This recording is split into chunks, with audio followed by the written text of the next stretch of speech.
All right, everybody, welcome back in this Nirvana album review series. We are, of course, talking today about this 1992 kind of compilation album of a bunch of B-sides and stuff like that. But it's pretty much, it's like all new material. So I'm going to be counting it in not just, doing a review of it, but even counting it in the rankings here. And that is Incesticide. Really weird album cover, right? That's, Kurt Cobain actually drew that, apparently, one of his pieces of art there. Um, but yeah, this is definitely kind of a underrated little gem of as far as Nirvana releases go. One that kind of slipped through the cracks for maybe for a lot of people, I think. Um, and the production on here, or really just this album in general, kind of feels like a mixture in a way. Of Bleach and Nevermind, which makes sense as a lot of the B sides to stuff off Nevermind are included on here. So it's kind of like a mixture and a lot of variety on this album too, as we'll see. But yeah, we'll kick it off. And this first song right here is one of my favorites, if not my favorite off here. Dive. Really, really cool one. Really heavy sounding, distorted. You got that classic grungy sound going on again. Just really, really cool one. I love the riff in this one, and the chorus is really hooky, as well as the verses. I mean, the expert songwriters right here, they were just popping out just hooks like nobody's business, making them airwaves on the radio with stuff, which I don't think this one was really a hit, a big hit off here. But definitely one of my favorites, one of my favorite Nirvana songs, period, Dive. This next one was probably the biggest hit off here. And it's a great song too, Sliver.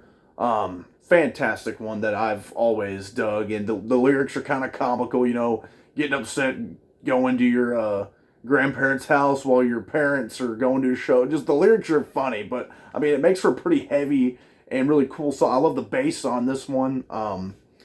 And really the bass on the first one too, I forgot to mention, which that's really been a common theme here as I'm going back through these Nirvana albums here. It's, uh, is Chris Novoselic's bass is just really, really freaking good. I mean, I've never really, when I used to listen to him in high school, maybe I just wasn't really noticing how damn good he was and some of these really cool bass lines and riffs he was coming up with. But man, really, really good. And just very, all throughout this discography thus far.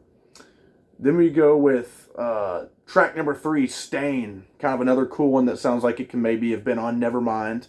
Not one of my favorites off here by any means, but I mean, definitely a solid one. Got a cool, of course, another solid, catchy chorus there. And this next one, one of my favorites off here, big time. Track number 4, Been a Sun. This one's always been one of my favorites off here, for sure. I love the drumming on this one, in particular. Dave Grohl's laying it down on this one, which he gets real, heavy with some of the drumming later on in this album. But Ben of Sun is just it's got a really cool kind of upbeat, fast-paced, track with another just solid chorus. So that one's definitely, up in the, upper caliber here of tracks off of here. Then we go with Turnaround, which is decent. Not one of my favorites by any means. But in fact, whenever I was looking at because I kind of forgot how this one went, and I got it kind of mixed up with Son of a Gun. Like, I was like, this isn't the song Turnaround that I know, because the song Son of a Gun off here does like turn around low, and kind of has, so I was thinking that was this song, but it's not. But this one ain't bad or anything.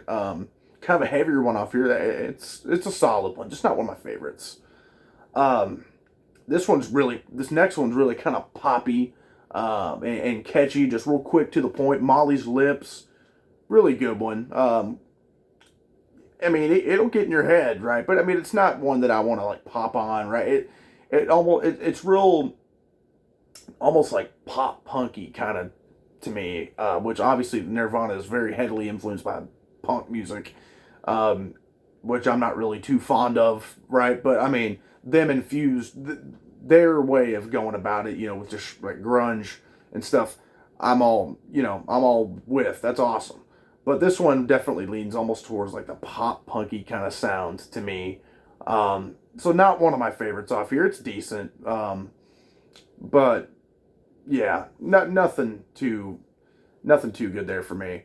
Son of a Gun, the one we were just kind of talking about, track number 7. This one's kind of also kind of an upbeat kind of more positive, happier sounding tune, right? And it's a good one. I like Son of a Gun. And like I said, I got mixed up with the song Turnaround. I was thinking that the Turnaround was how this song went, but really, hooky lyrics and choruses and everything, and just kind of sing along, kind of like Molly's Lips. Except I think this one does that kind of more upbeat, poppier side of the band better, for sure. So Son of a Gun, another just solid one. Then we go with really kind of a cover, or really just or not a cover, right, but an alternate version of a song, New Wave, Polly. So it's like a faster pace version of Polly off of Nevermind, which is, really kind of a dark and sad song. So hearing it kind of upbeat and fast paced like this is kind of doesn't, do the song justice, I don't think. Kind of having that moodier and dark tone, considering like, the topic it's talking about, the lyrics, what they're about and everything, which we talked about in Nevermind in that review.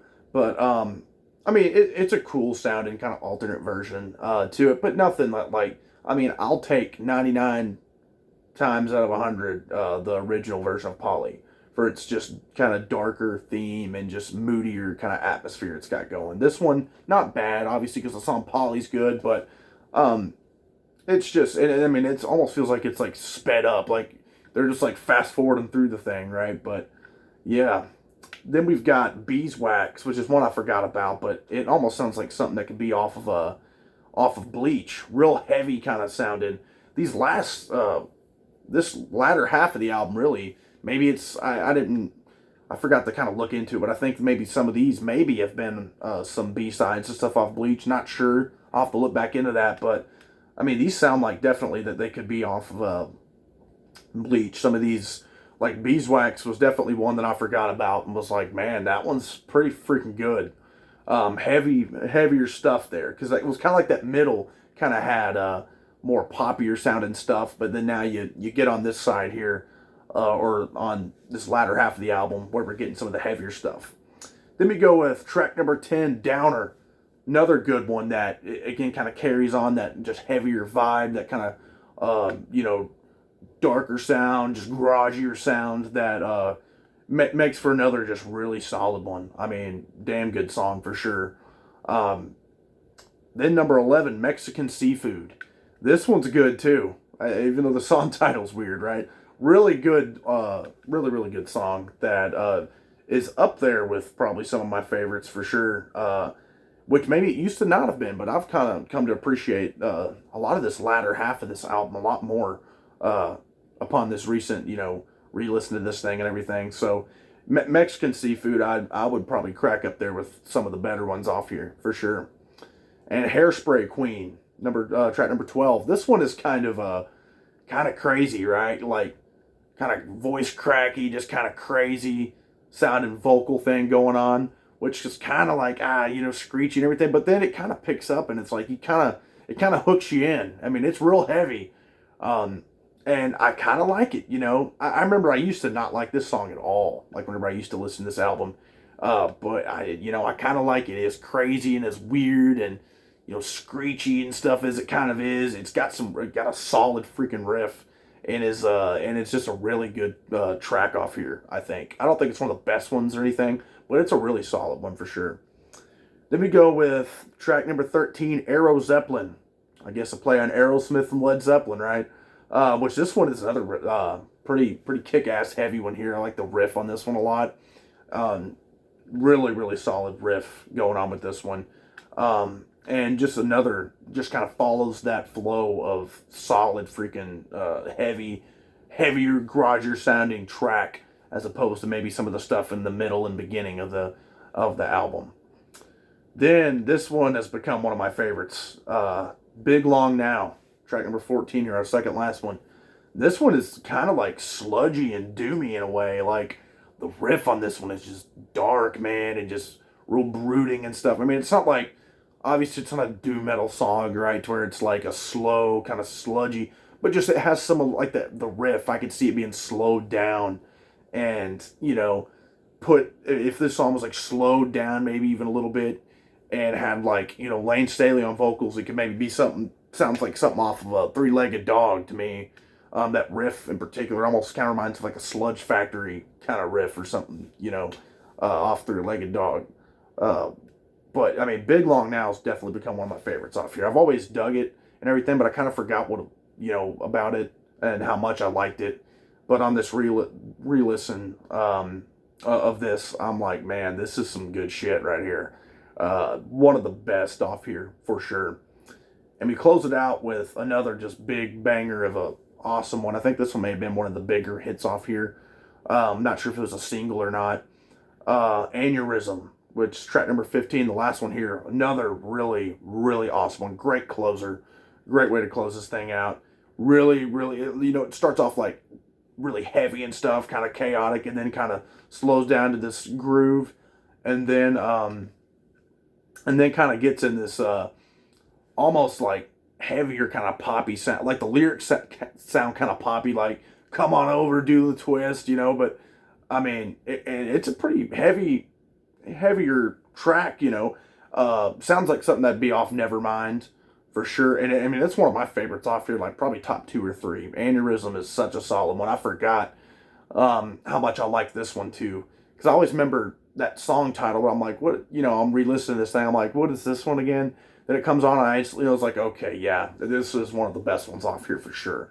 Aneurysm, just a solid closer with a really cool and kind of punkier sounding chorus, with kind of those background vocals, shouting back out after Kurt sings his part and everything. Just really cool song. So yeah, but Incesticide's freaking awesome. Cool little gem of an album here that they released in between major studio albums. With the best being Dive, Sliver, Been a Sun, definitely a Big Long Now, Mexican Seafood, and Aneurysm. Those are like the top stuff off here for me. I mean, fantastic stuff.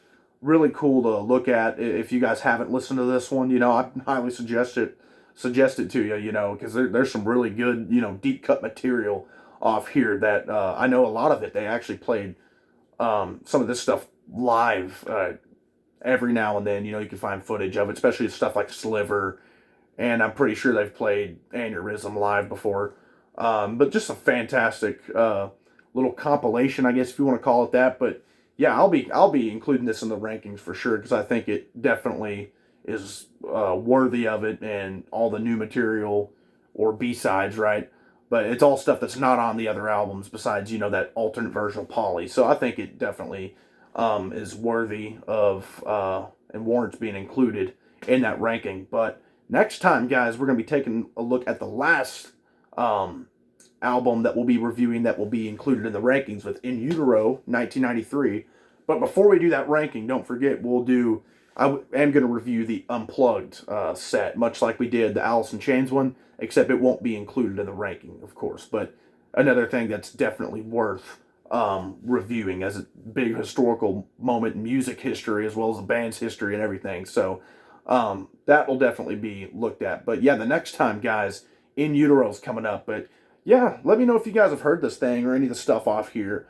I think it's a really, really solid record, and really cool one to hear. A lot of the stuff that definitely, I think a lot of them definitely could have been singles instead of just B-sides. Maybe could have been put on some of these, the past 2 albums, and would have done just fine on there. But hey, we got them all on here right now, and it made this thing that much better having all this material on here. But yeah, guys, like, subscribe, and comment down there, and we'll talk about this thing down here. I want to see if you guys have heard it. What do you think about it? Are there some of these maybe you guys thought should have been singles on the albums they were, B-sides of those singles too, or you think it was just fine on here.